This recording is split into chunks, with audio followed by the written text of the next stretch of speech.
come from? Mississippi. And your parents? Very wealthy.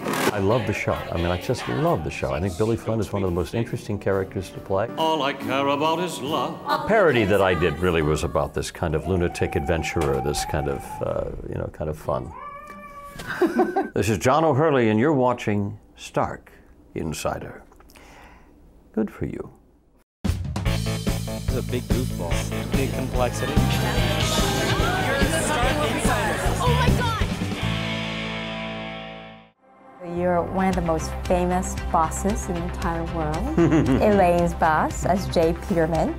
You've captured the championship in a dead heat plunge matchup at Dancing with the Stars. You've been the host of a benchmark of American Life, Family Feud. No, right. And you played, I heard, over 1,000 times this role as Billy Flynn in Chicago. Welcome, John O'Hurley. Thank you. It's a pleasure to talk to you. I hope I live up to that introduction. Thank you. So I read that when you first saw the script of Seinfeld, you were like, this isn't funny. What made you change your mind and actually decide to be Elaine's boss?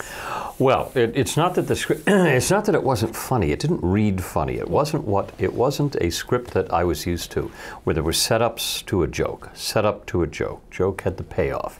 It didn't have that. It was performed funny, so it doesn't read funny. All of a sudden, it was you put it on stage, and you have Michael Richards walking into every scene doing his famous skid stop in the middle of Jerry's apartment. You have George, being eternally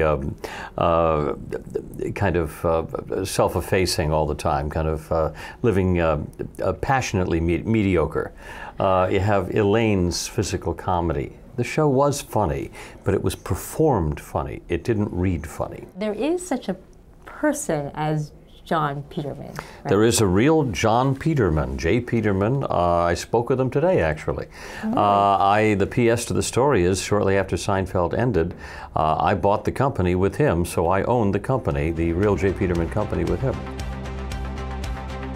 I was just amazed at how great of a dancer you are. Where did you learn that? Was it all from Dancing with the Stars? Listen, I had no idea what I was doing that first rehearsal. I had no idea.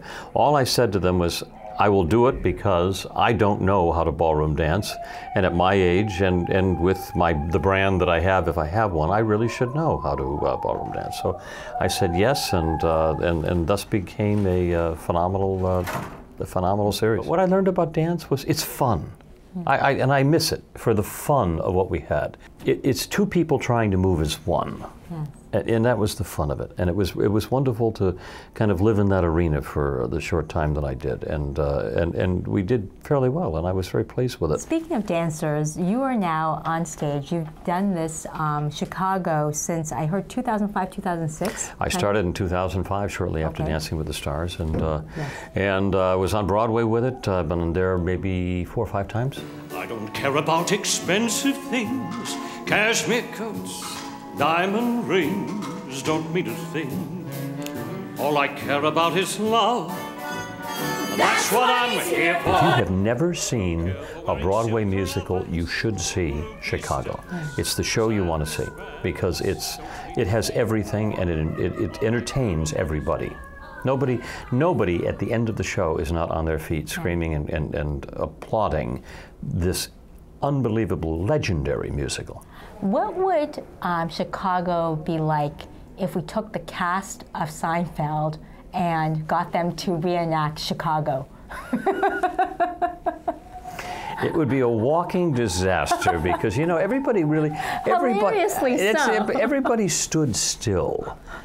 You think about it, there was never any action, with the exception of Kramer, with his crazy schizo. Everybody stood still. Everybody just stood around and talked. It was a show about not only nothing, it was about a show about no movement. I mean, Jay Peterman just sat in his chair, and I just, every now and then I'd lean back just so that, it looked like I'm sure people at home are going, whoa, he just moved back. He sat back in his chair.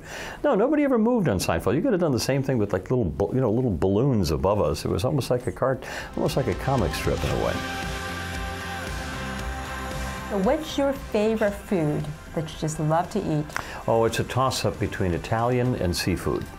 I love Italian food, and my mother had Italian food the night before I was born. And yet I was born in Maine, so I have the combination of the two. I have a minimum daily requirement of shellfish every day. Second, what's your favorite adult beverage? Oh, I collect wine.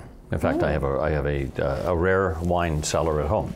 So named because it's rare that there's any wine left in it. I love some of the great Northern California wines. The Harlans, the Screaming Eagles, the Reds. My favorite gadget.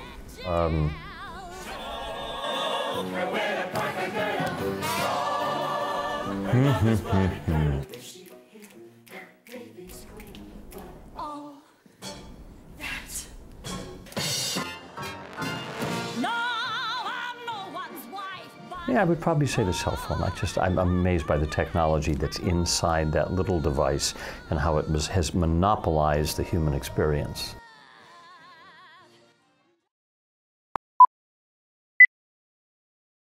I'll tell you what I do. I love crossword puzzles. That's really what the end of the show sounds like. Yeah. Welcome to my humble abode. If you like white, you're in the right spot. If I can't figure out the answer, there's an application which is basically a crossword puzzle cheat sheet. And that's probably my favorite go-to.